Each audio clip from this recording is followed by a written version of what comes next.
Hello everyone, welcome to YouTube channel Career Assam. এই ভিডিওটিত শিৱসাগৰ জিলাৰ স্বাস্থ্য বিভাগৰ পৰা ওলোৱা এটা ভ্যাকেন্সি নোটিফিকেশন শেয়াৰ কৰিব বিচাৰিছো আৰু এই ভ্যাকেন্সি নোটিফিকেশনখনৰ কাৰণে কি কৰিব লাগিব বা কি ভ্যাকেন্সি আছে গোটেইখিনি আছে ইয়াতে সেইখিনি আমি ডিসকাস কৰিম গতিকে যেসকলে চেনেলটো নতুনকৈ আছে সাবস্ক্ৰাইব কৰি ল'ব আৰু ভিডিওটো শেয়াৰ কৰি দিব আপোনালোকৰ ফ্ৰেণ্ডৰ মাজত তো এই পোষ্ট কেটাৰ ইন্টাৰভিউ কাৰণে যাবৰ কাৰণে আপোনালোকে আসাম গেজেট পাৰ্ট 9 যেটো আমাৰ ষ্টেণ্ডাৰ্ড ফৰ্ম আছে সেই ফৰ্মখন ফিল আপ কৰি তাৰ লগত দৰকাৰী ডকুমেন্টছ বিলাক জমা কৰিব লাগিব আৰু ইন্টাৰভিউ হ'ব অহা 22 23 আৰু 24 ছেপ্টেম্বৰত টাইম হৈছে 10টা বজা আৰু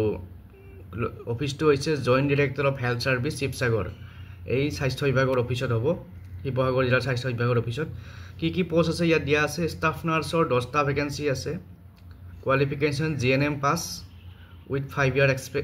years experience আৰু বয়সৰ সীমা 18 পৰা 45 দৰমহা হ'ব 16000 টকা ল্যাবৰেটৰী টেকনিচিয়ানৰ দুটা vacancy qualification laboratory technician diploma আৰু 5 বছৰ এক্সপেৰিয়েন্স দৰমহা 15000 সিকিউৰিটি 4টা ভ্যাকেন্সি কোৱালিফিকেশন মেট্ৰিক পাস লগত 5 years এক্সপেৰিয়েন্স সিকিউৰিটি গাৰ্ড আছে 5 বছৰ এক্সপেৰিয়েন্স আৰু দৰমহা 8000 টকা ইলেক্ট্ৰিচিয়ানৰ এটা ভ্যাকেন্সি কোৱালিফিকেশন আইটিআই পাস আৰু লগত 3 বছৰ এক্সপেৰিয়েন্স দৰমহা 6000 টকা ক্লিনাৰৰ 8টা ভ্যাকেন্সি 7টা ভ্যাকেন্সি আছে আৰু কোৱালিফিকেশন ক্লাস 8 পাস দৰমহা 7000 টকা লন্ড্ৰি পাৰ্সন ধবি দুটা ভ্যাকেন্সি 8 পাস আৰু দৰমহা 6000 টকা প্লাম্বাৰ এটা ভ্যাকেন্সি আইটিআই পাস লগত 3 বছৰ এক্সপেৰিয়েন্স দৰমহা 6000 টকা ওয়াৰ্ড বয় 6টা ভ্যাকেন্সি আৰু ইয়াতে কোৱালিফিকেশন লাগিব ক্লাস 8 পাস আৰু 3 বছৰ এক্সপেৰিয়েন্স আৰু দৰমহা 7000 টকা আৰু এটো এডভাৰটাইজ ওলাইছে joint director of health service cum chairman IPA assist project Sivasagar তো এই আইপিএ এসিস্ট প্ৰজেক্টৰ কাৰণে ভ্যাকেন্সি কিটা ওলাইছে গতিকে যিসকলে ইন্টাৰেস্টেড যিসকলে শিৱসাগৰ ডিস্ট্ৰিক্টৰ হয় বা সেই স্বাস্থ্য বিভাগৰ অফিচৰ ওচৰৰ বাজৰৰ হয় বা শিৱসাগৰ টাউনৰ ভিতৰৰ হয়